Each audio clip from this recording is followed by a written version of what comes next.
the Danes boy hurrying us to no end. Lad with the goat skin.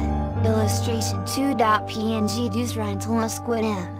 And if anyone can save us from him, it is this gentleman with the goat skin. There is a flail hanging on the collar beam in hell, and neither Dane nor devil can stand before it. So, says Tom to the king, will you let me have the other half of the princess if I bring you the flail? No, no, says the princess. I'd rather never be your wife than see you in that danger. But Redhead whispered and nudged Tom about how shabby it would look to renege the adventure, so he asked which way he was to go, and Redhead directed him. Well, he traveled and traveled, till he came in sight of the walls of hell, and, bedad, before he knocked at the gates, he rubbed himself over with the greenish ointment. When he knocked, 100 little imps popped their heads out through the bars, and asked him what he wanted. I want to speak to the big devil of all, says Tom. Open the gate. It wasn't long till the gate was thrown open, and the old boy received Tom with bows and scrapes, and asked his business. My business isn't much, says Tom. I only came for the loan of a flail that I see hanging on the collar beam, for the King of Dublin to give a thrashing to the Danes. Well, says the other, the Danes is much better customers to me. But since you walked so far I won't refuse. Hand that flail, says he to the young imp, and he winked afar off eye at the same time.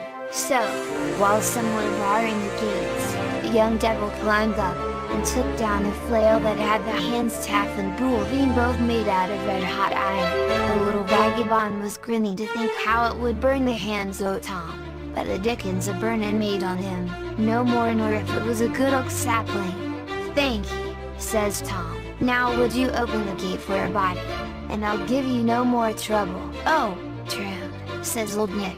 Is that the way? It is easier getting inside them gates than getting out again.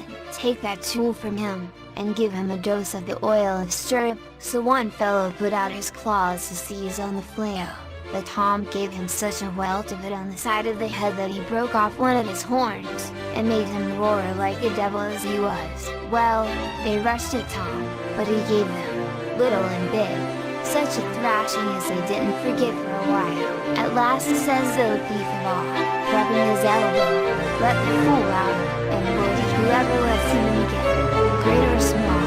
So out marched Tom, and away with him, without minding the shouting and cursing they kept up at him from the tops of the walls. And when he got home to the big barn of the palace, there never was such running and racing as to see himself in the flail. When he had his story told, he laid down the flail on the stone steps, and bid no one for their lives to touch it. If the king, and queen, and princess, made much of him before, they made 10 times more of him now, but Redhead, the mean scruff hound, stole over, and thought to catch hold of the flail to make an end of him. His fingers hardly touched it, when he let a roar out of him as if heaven and earth were coming together, and kept flinging his arms about and dancing, that it was pitiful to look at. Tom ran at him as soon as he could rise, caught his hands in his own too, and rubbed them this way and that, and the burning pain left them before he could drag him more. Well, the poor fellow, between the pain that was only just gone, and the comfort he was in, had the comicalest face that you ever see. It was such a mixture and gathering of laughing and crying. Everybody burst out a laughing. The princess could not stop no more than the rest.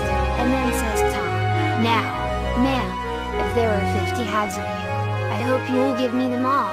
Well, the princess looked at her father, and by my word, she came over to Tom, and put her 2 delicate hands into his 2 rough ones, and I wish it was myself was in her shoes that day.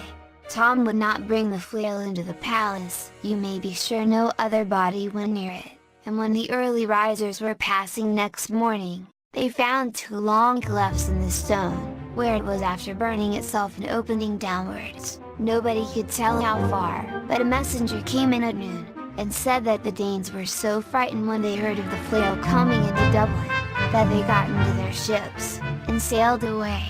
Well,